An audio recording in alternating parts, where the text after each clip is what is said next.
আমি সন্তানের শোকে কাতর হয়ে আছি। তুমি সন্তানের যন্ত্রণা বুঝবে না, কারণ তোমার তো কখনো সন্তানই হবে না। সন্তানের মর্মটা তুমি বুঝবে না। আমার সন্তান হবে না এই জন্যই কি তুমি আমাকে ডিভোর্স দিতে চাচ্ছ? আমি কখনো মা হব না, তোমাকে বাবা ডাক শোনানোর মতো ক্ষমতা আমার কাছে নেই। এটাই কি আমার সবচেয়ে বড় অপরাধ? তুমি আমাকে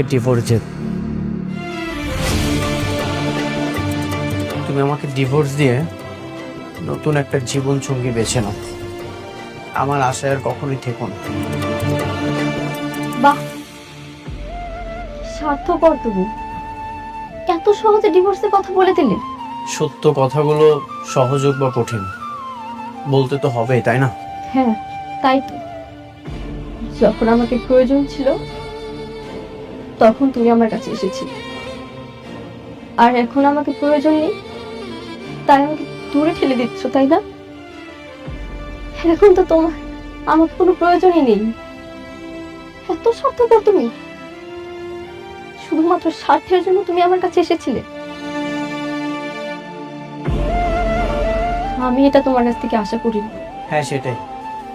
আমি সন্তানের শোকে কাতর হয়ে আছি। তুমি সন্তানের যন্ত্রণা বুঝবে না, কারণ তোমার তো কখনো সন্তানই হবে না। সন্তানের মর্মটা তুমি বুঝবে না। আমার সন্তান হবে না এই জন্যই কি তুমি আমাকে ডিভোর্স দিতে চাচ্ছ? আমি কখনো মা হব না, তোমাকে বাবা ডাক শোনানোর মতো ক্ষমতা আমার কাছে নেই। এটাই কি আমার সবচেয়ে বড় অপরাধ? কি বলতে চাও তুমি? কি বার বলবো? মেঘলা সন্তানের জন্ম দিতে পারে বলে বারবার তোমাকে অপমান করার পরও সে তোমার কাছে ভালো, খুব প্রিয়।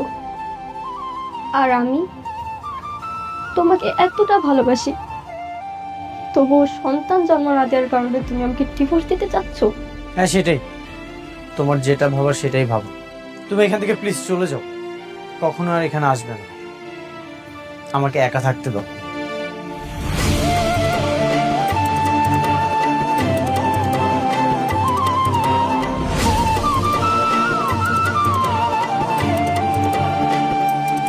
ও যদি আমাকে ডিভোর্স দিয়ে দেয় তাহলে তো আমি বাঁচতে পারবো না। এই পৃথিবীতে আমি মাত্র একজনকেই ভালোবাসি, আর এই ভালোবাসার জন্য আমি সব কিছু করতে রাজি।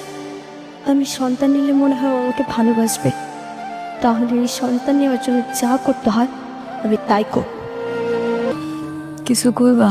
কেন আইছো তোমরা এত রাইতে? কি রে মা, অফিস থেকে এসে সেই যে এখানে আজ থুম মেরে বয়ে রইছস, কিছু তো বুঝতেছি না। কিছু হয়েছে? মন খারাপ? না, মন কেন খারাপ থাকবে, সব ঠিকই আছে। ওমা, অনেকের বিষয়ে কিছু ভাবছোস? কি করবি? জানি না, ওর কথা ভাবতে গেলে আমার সন্তানের কথা মনে পড়ে। ওই আমার যে কষ্টটা দিছে এটা আমি বলতে পারতাছি না আম্মা। মারে, ও মা, অনেকই তো কষ্ট পাইতেছে। তোর সন্তানটা মরে গেল, তোরা দু জায়গায় দুজন বসে বসে কষ্ট নিয়ে কাঁদতেছস। আমি কই কি, একটু বাইরে দেখ, তোরা দুজন যদি একসাথে থাকোস তাহলে আমার মনে হয় যে আস্তে আস্তে তোর কষ্টটা কমে যাবে।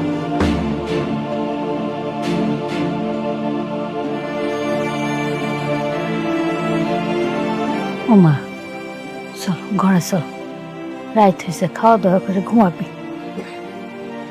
চল। যাও আম্মা, তোমরা যাও, আমি আইতাছি। যাও আব্বা।